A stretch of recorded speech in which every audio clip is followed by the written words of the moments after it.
हमारा तीसरा चैप्टर चल रहा था जिसमें हमने परागण वाला टॉपिक स्टार्ट किया था। परागण की डेफिनेशन बताई थी कि परागण क्या होता है, कि पराग कोश से जो पराग कण है वो पुष्प की वर्तिकाग्र पे स्थानांतरित होते हैं, इस क्रिया को परागण कहते हैं। परागण दो प्रकार के बताए थे, एक स्वयं परागण बताया था और एक पर परागण बताया था। स्वयं परागण के बारे में बताया था कि स्वयं परागण क्या होता है, कि जब पराग कणों का स्थानांतरण उसी पादप के उसी पुष्प पर या उसी पादप के किसी दूसरे पुष्प की वर्तिकाग्र पर यदि पराग कणों का स्थानांतरण होता है तो इस प्रकार की पराग कणों को स्वयं परागण बताया। इस प्रकार का जो परागण होता है वो स्वयं परागण कहलाता है। इसी प्रकार से पर परागण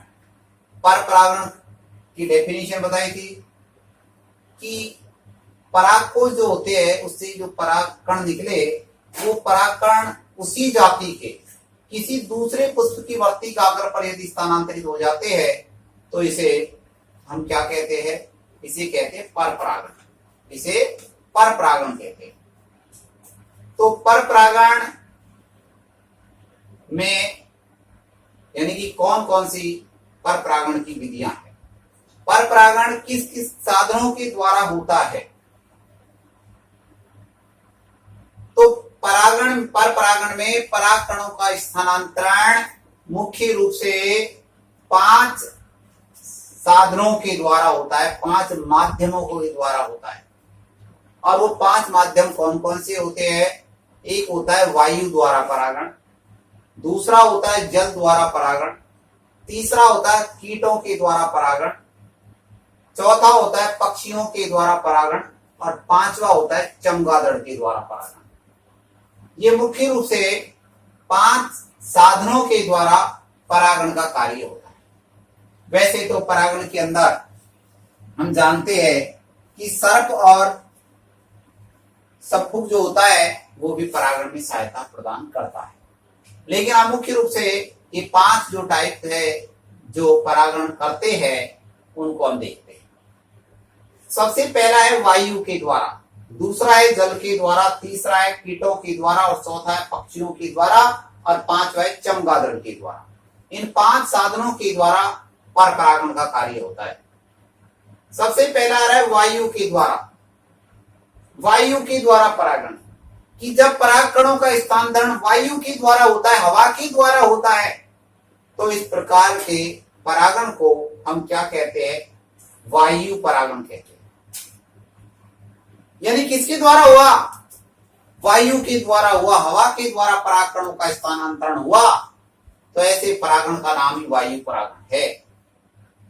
ये जो परागण हो रहा है इसमें जो पराग कण होते हैं वो कैसे होंगे? छोटे होंगे, हल्के होंगे, चिकने होंगे, शुष्क होंगे, तभी तो वायु के द्वारा इनका परागण होगा। हल्के होंगे तभी तो हवा के द्वारा उड़ करके जाएंगे।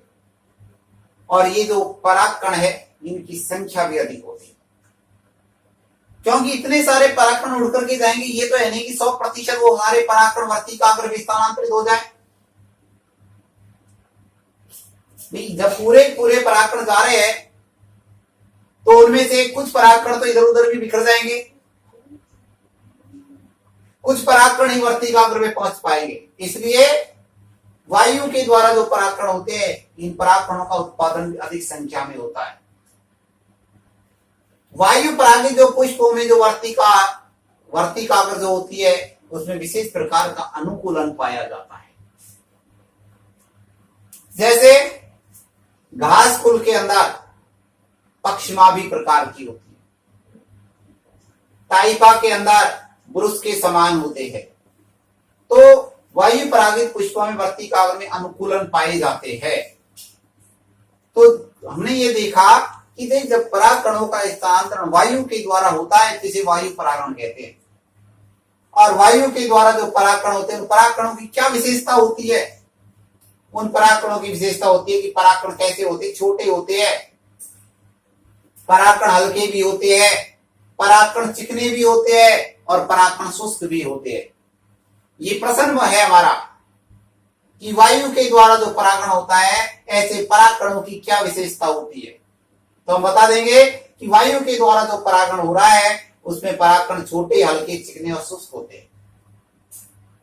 दूसरा परागण देखते हैं जल के द्वारा, हाइड्रोजन, जल के द्वारा परागण। डेफिनेशन तो जैसा पॉइंट है उसके अकॉर्डिंग बन जाती है कि जब परागकणों का स्थानांतरण जल के द्वारा होता है, किसके द्वारा होता है? जल के द्वारा होता है, तो इसे क्या कहते हैं? जल परागण कहते हैं। और जो जल परागण होता है ये दो प्रकार का होता है। जल परागण कितने प्रकार का होता है? दो प्रकार का होता है। दो प्रकार का कौन कौन सा होता है? एक होता है अधोजल परागण और दूसरा होता है अधिजल परागण। एक होता है अधोजल परागण और दूसरा होता है अधिजल परागण। दो प्रकार से होता है ना। हमारा अधोजल अर्थात पानी के अंदर और अधिजल जल की सतह पर। ऐसे ध्यान रखें, अधो पानी के अंदर अर्थात जो जल निम्न जो पादप होते हैं जो पानी के अंदर ही रहते हैं, पानी के अंदर डूबे रहते हैं, ऐसे पादपों में जो परागण होता है वो अधोजल परागण में आता है। और जब पादप के जो पुष्प होते हैं वो पुष्प यदि पानी की सतह पर है, जल की सतह पर यदि फूल खिले हुए हैं तो ऐसा जो परागण होता है वो जल अधिजल परागण में आता है। तो दो प्रकार का जल परागण होता है। पहला होता है अधोजल परागण और दूसरा होता है अधिजल परागण। अधोजल में लिखा है जब परागण जल के भीतर होता है, जब परागण का कार्य जल के भीतर होता है तो उसे अधोजल परागण कहते हैं। किस किस में होता है? एग्जाम्पल लिया हमने नाजास, सिरेटोफिलम, जोस्टेरा आदि एग्जाम्पल है जिनके अंदर अधोजल परागण होता है, क्योंकि ये पानी के अंदर डूबे रहते हैं, पानी में रहते हैं ये, और वहीं पर अंदर परागण का कार्य हो जाता है।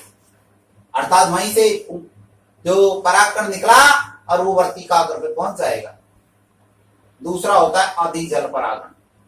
अधिजल अर्थात जब पुष्प जल की सतह पर होते हैं तो वहां पर परागण का कार्य जल की सतह पर ही हो जाएगा। अधिजल परागण में आएगा उदाहरण के लिए वेलिसनेरिया के अंदर, पोटामेजोटोन के अंदर, मिरियोफिलम के अंदर। ये सब क्या है? पानी की सतह पर फूल रहते हैं, उनमें परागण का कार्य हो जाता है। तो दो प्रकार का हो गया, वायु के द्वारा हो गया और जल के द्वारा हो गया। तीसरा देखते हैं हम कीटों के द्वारा परागण। कीटों के द्वारा हम परागण देखते हैं कि उसमें क्या देखते हैं हम, जैसे कीट के द्वारा किस किस में होता है? साल्विया में होता है और सरसों में होता है। बहुत सारे एग्जाम्पल है। तो हम दो उदाहरण देखते हैं। एक साल्विया है, क्या है? साल्विया। और एक होता है सरसों। आपने देखा है बहुत से कीट पतंग जो होते हैं, पतंगे, मधुमक्खी, ये सब क्या है? ये फूलों पर मंडराते रहते हैं और ये फूल जो होते हैं वो आकर्षक होते हैं, रंगीन होते हैं, और ये फूल रंगीन होने की वजह से ये कीटों को अपनी ओर आकर्षित कर लेते हैं और कीट इनके ऊपर आके बैठ जाता है। जैसे ही कीट फूलों के ऊपर आकर के बैठते हैं तो कीटों के शरीर से ये जो परागकण है वो चिपक जाते हैं और ये परागकण फिर क्या होता है? जैसे ही कीट दूसरे पुष्प की वर्तिका पे जाके बैठता है तो वहां जाकर के परागकण गिर जाते हैं और वहां पर उनका फिर धीरे धीरे अंकुरण होने लग जाता है। तो इस प्रकार से साल्विया और सरसों के अंदर हमने देखा कीटों के द्वारा परागण होता है। साल्विया और सरसों में कीटों के द्वारा परागण होता है। तीसरा, पहला हो गया वायु के द्वारा, दूसरा हो गया जल के द्वारा, तीसरा बताया मैंने आपको कीटों के द्वारा, चौथा बताता हूं आपको पक्षियों के द्वारा। पक्षियों के द्वारा भी परागण होता है। एंथोसिफेलस, एंथोसिफेलस, एंथोसिफेलस,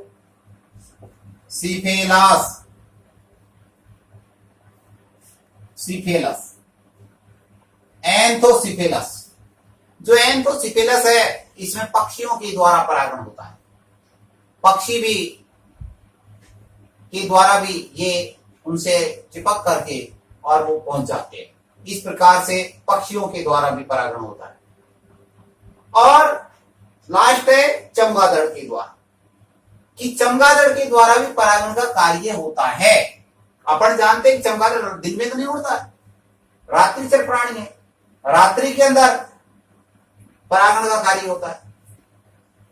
तो जो पुष्प रात्रि के अंदर भी खिले रहते हैं, ऐसे पुष्पों में परागण का जो कार्य है वो चमगादड़ के द्वारा होता है। किसके द्वारा होता है? चमगादड़ के द्वारा होता है। तो चमगादड़ के द्वारा उदाहरण क्या क्या बताएंगे? जैसे कदम है, कदम का, किसका? कदम का।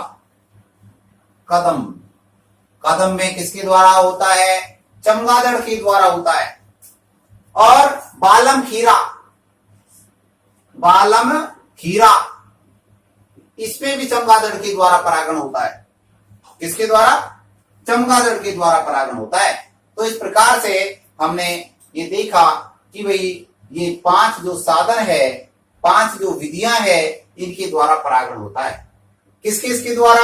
वायु के द्वारा, जल के द्वारा, कीटों के द्वारा, पक्षियों के द्वारा और चमगादड़ के द्वारा। ये 5 साधन है। इन 5 साधनों के द्वारा क्या होता है? परागण का कार्य होता है। तो अब अगला देखते हैं हम कौन सा। तो हमने लिख लिए भाई वायु के द्वारा भी परागण होता है, जल के द्वारा भी परागण होता है, 2 प्रकार का हो गया। अब तीसरा हम देखते हैं किसके द्वारा? कीटों के द्वारा परागण।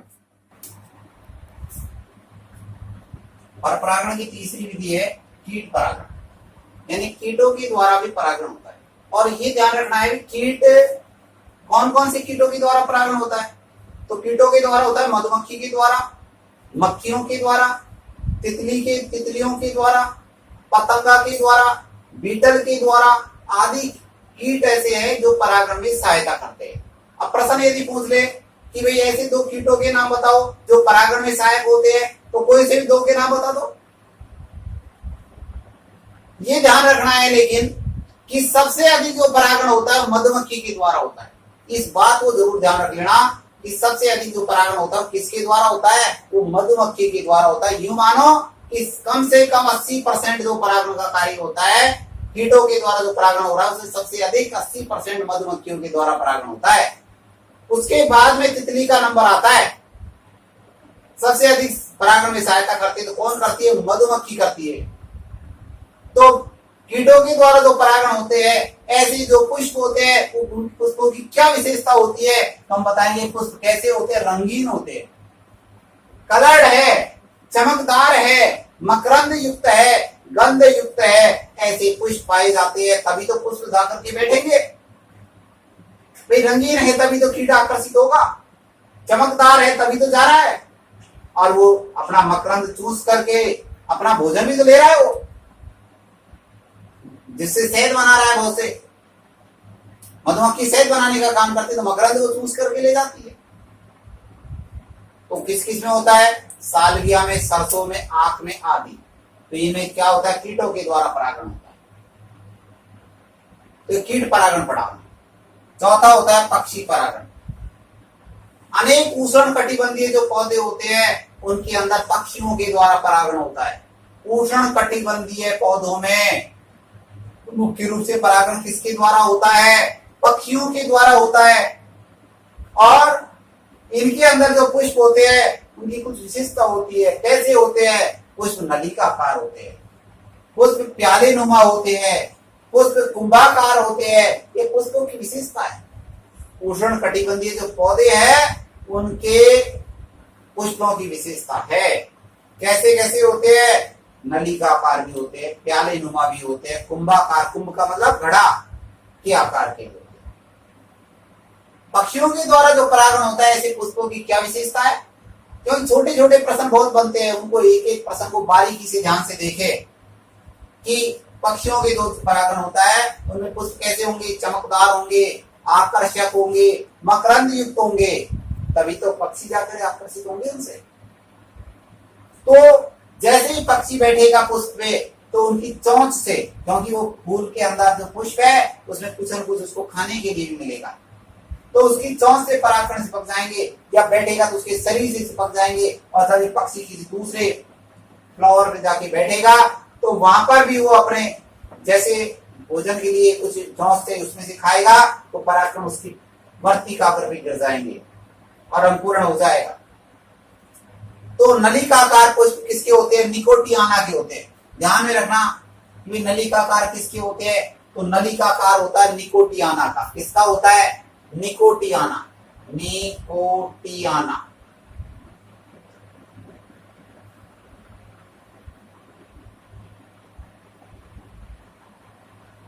निकोटियाना, जो निकोटियाना है उसके पुष्प कैसे होते हैं? नलिकाकार होते हैं। नलिकाकार।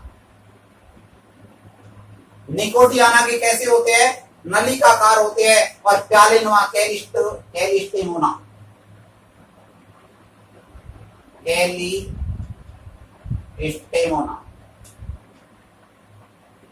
कैलिस्टेमोना, कैलिस्टेमोना जो होते हैं उसके पुष्प कैसे होते हैं? प्यालेनुमा होते हैं। प्यालेनुमा कैसे होते हैं? प्यालेनुमा होते हैं। अब कौन सा रहेगा? कुंभाकार। एरिकेसी, एरिकेसी, एरिकेसी, एरिकेसी, इसके पुष्प कैसे होते हैं? कुंभाकार होते हैं। कुंभाकार। वैसे ये आपकी केवल सामान्य जानकारी की बात बताई है कि भाई कैसे पुष्प होते हैं, कुछ सामान्य बात है ध्यान में रखना है और कोई ज्यादा इनसे वो नहीं है। कि पक्षियों के द्वारा जो परागण होता है उनके पुष्प कैसे होते हैं? उनके पुष्प चमकदार होते हैं, उनके पुष्प आकर्षक होते हैं, उनके पुष्प मकरंद युक्त होते हैं। तभी तो कीट पक्षी जो जाके बैठेगा और वहीं से वो परागकण चिपक जाएंगे और स्थानांतरण हो जाएगा, परागण कार्य हो जाएगा। नंबर 5वां लेते हैं। नंबर 5 लेते हैं हम। कौन सा है? नंबर 5 कौन सा बचा? चमगादड़ के द्वारा होने वाला परागण। किसके द्वारा? चमगादड़ के द्वारा। चमगादड़ कुछ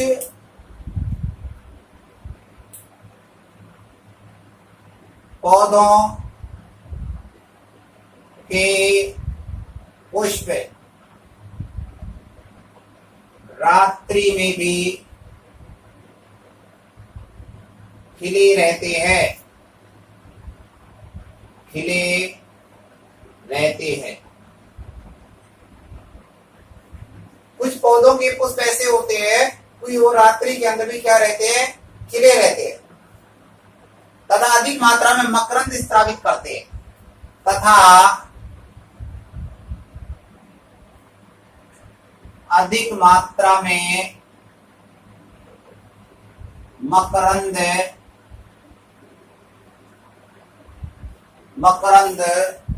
स्रावित करते हैं। चमगादड़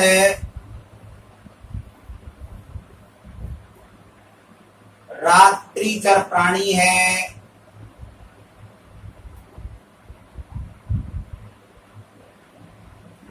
ऐसा है, रात्रिचर प्राणी है अतः रात्रि के अंदर क्या करता है? ये भ्रमण रात्रि के अंदर करता है, तो रात्रिचर प्राणी है। तो ये क्या करता है? चमगादड़ ये जो फूल खिले रहते हैं उन पे जाके बैठ जाता है और रात्रिचर प्राणी है। यह परागण में सहायता करता है। किसमें सहायता करता है? ये परागण में सहायता प्रदान करने का कार्य करता है। तो किस किस का उदाहरण बोलो? बताए थे मैंने अभी थोड़ी देर पहले कि भाई किस किस में होता है? कदम, कदम में होता है। किसमें होता है? कदम के अंदर होता है। और किसमें होता है? कचनार। किसमें होता है? कचनार में होता है। कदम में होता है और कचनार में होता है। और बालम खीरा,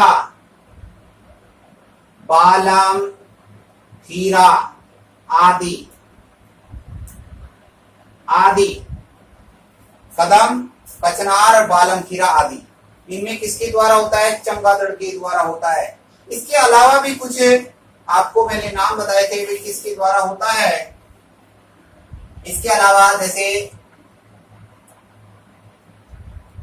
सर्प वृक्ष, सर्प वृक्ष, और आर्किड में आर्किड में घोंगे, धोंधे द्वारा, सबको बोलते हैं इसको सबूक द्वारा, द्वारा किसके द्वारा? धोंधे द्वारा। और गुलमोहर, गुलमोहर, गुलमोहर व सेमल, गुलमोहर व सेमल में गिलहरी द्वारा, द्वारा परागण होता है, होता है। किसके द्वारा होता है? गिलहरी द्वारा होता है। वापस एक बार संक्षिप्त में देख लें कि परपरागण की विधि पढ़ी थी। परपरागण कौन कौन सी विधियों के द्वारा होता है? 5 विधियों के द्वारा होता है। वायु के द्वारा होता है, जल के द्वारा होता है, कीटों के द्वारा होता है, पक्षियों के द्वारा होता है, चमगादड़ के द्वारा। वायु के द्वारा परागण होने वाला वायु परागण कहलाता है। जल के द्वारा परागण होने वाला जल परागण कहलाता है। जल परागण 2 प्रकार का होता है, अधो जल परागण होता है, अधिजल परागण होता है। कीटों के द्वारा मधुमक्खी, मक्खी, मक्खियां, तितली, पतंगा, सब कीटों, सभी कीट परागण में सहायता करते हैं। सबसे अधिक कीट परागण किसके द्वारा बताया था? मधुमक्खी के द्वारा होता है। सेकंड नंबर पर किसका नंबर आता है? तितली का नंबर आता है। किस किस में होता है? सालविया में होता है, सरसों में होता है, आंख में होता है। चौथा बताया था भैया आपको पक्षियों के द्वारा भी परागण होता है। उष्ण कटिबंधीय जो पौधे होते हैं उनमें पक्षियों के द्वारा परागण होता है। उनके जो पुष्प होते हैं वो विशेष आकार के होते हैं, कोई नलिकाकार होता है, कोई कुंभाकार होता है, कोई प्याली नुमा होता है। तो वे भी पुष्प जो कैसे होते हैं? चमकीले भी होते हैं, आकर्षक भी होते हैं, मकरंद युक्त भी होते हैं। और वो परागकण क्या होते हैं? शरीर से चिपक जाते हैं या फिर वो चोंच से चिपक जाते हैं, वो एक स्थान दूसरे स्थान पर चले जाते हैं। लास्ट लिया था हमने चमगादड़ के द्वारा कि चमगादड़ भी परागण में सहायता करता है, क्योंकि कुछ पौधे ऐसे होते हैं जिनके पुष्प रात्रि में खिले रहते हैं। और हम जानते हैं कि चमगादड़ कैसा पक्षी है? रात्रिचर पक्षी है, रात्रि में भ्रमण करता है। और जब ये फूलों पर बैठता है तो इसके शरीर से भी ये परागकण लग जाते हैं और दूसरे पे ट्रांसफर हो जाते हैं, चले जाते हैं, स्थानांतरित हो जाते हैं वर्तिकाग्र पर। किस किस में होता है? जैसे कदम है, कचनार है, बालम, कीड़ा है, इनमें चमगादड़ के द्वारा ही परागण का कार्य होता है। एक अलग से मैंने बताया यहाँ पर सर्प वृक्ष और आर्किड में किसके द्वारा परागण होता है? धोंधे के द्वारा होता है। गुलमोहर और सेमल में किसके द्वारा होता है? गिलहरी के द्वारा भी परागण होता है। तो आज हमने परागण की विधियां जो थी उनका अध्ययन किया।